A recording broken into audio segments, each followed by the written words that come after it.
Shake hands with them and sit and welcome them.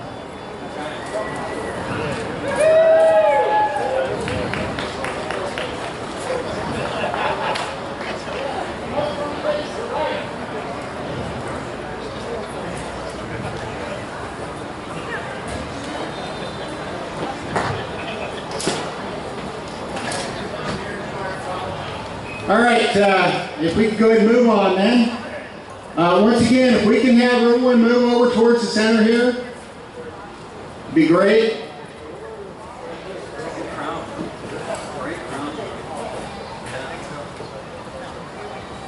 All right, can we also get a hand for Jeremy and Joey and all of the rest of the people that helped put this great rally on?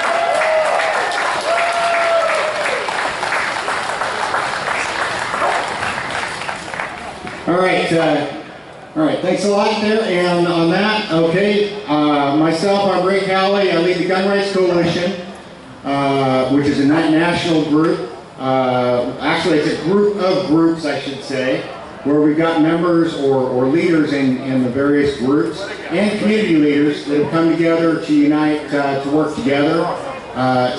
We've got lots and lots of groups that kind of do a little bit of this or a little bit of that.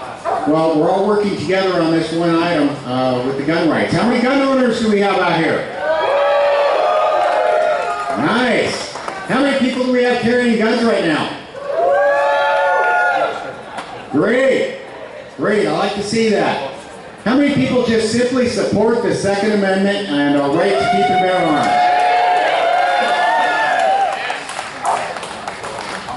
All right, normally I ask how everyone likes our constitutional right to keep and bear arms. I'm not going to do that this time. I'm simply going to say it's not a constitutional right.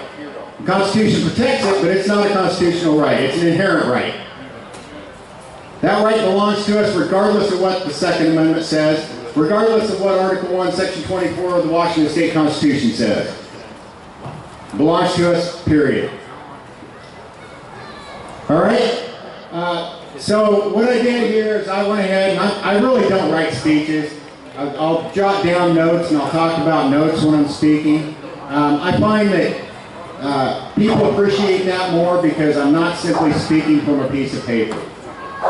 So what I'm going to do is I'm going to look down through Donald Trump's statements on the Second Amendment and pick out a few of them that I think are really important to us and discuss those a bit. So the first thing I'm going to do is let's look at the Second Amendment itself. A well-regulated militia, necessary to a free state, the right of the people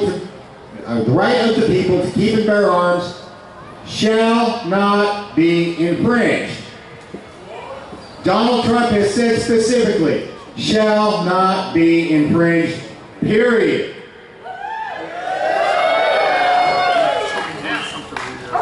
So right there, I mean, he's okay in my book right there when we start right with that.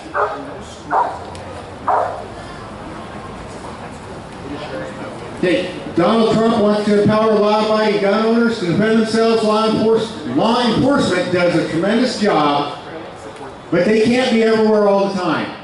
All of us know that. And we know that our police force does a great job. They do everything that they can. But they simply cannot be there when we need them. If we're staring down the barrel of a gun, if a criminal walks into 7-Eleven and we're standing there, we're not going to be able to ask them to stop and wait for 5 minutes for the police to get there. More likely 11 to 13 minutes, something like that, for the police to get there to save us. We need to be able to defend ourselves right there, right now.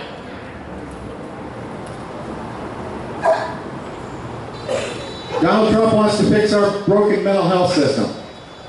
Okay, I do too. I think we all do. He wants to keep guns out of the hands of criminals and bad people. I do too. I actually think that even these folks back here probably want to as well. I think pretty much all of us do. Where we disagree on is the right way to do that. How do you keep a gun out of the hands of a criminal? You lock the criminal up and leave them locked up. You don't let them walk around the street. If they're dangerous, it doesn't matter what laws we put in place. Once they walk around the street, they'll get a firearm, or if they don't get a firearm, they'll use some other method that's malicious. We have got to stop letting criminals free on the street. So we have to work on that. That's where Donald Trump is, and that's where we should be. I think that's where we are. Okay, and the next thing I'd like to talk about is one of the reasons we have to really be wary of who becomes our next president. We're going to have 3 or 4 potential justices on the Supreme Court replaced during the next presidency's tenure. Donald Trump has created a list already that you can read if you go up on his website of candidates that he would like to see on the Supreme Court. These are all liberty-minded justices that will make sure that liberty comes first, that the Constitution is upheld, and that's who we need. Okay, we already know what's going to happen if Hillary gets elected. We're going to have the worst bunch of Supreme Court justices that we've had, where all of these cases regarding the Second Amendment, and not just the Second Amendment, we're going to have freedom of speech issues, due process issues, where there's going to be Supreme Court judges that are going to rule against liberty and freedom. We don't need that. We don't want that.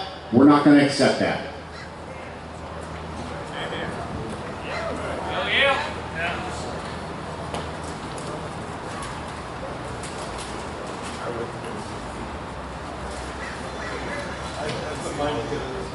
So I'm going to depart here. I'm going to leave with a quote by Patrick Henry, one of our founding fathers.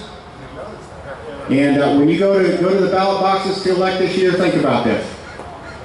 Guard with jealous attention the public liberty. Suspect everyone who approaches that jewel. Unfortunately, nothing will preserve it but downright force.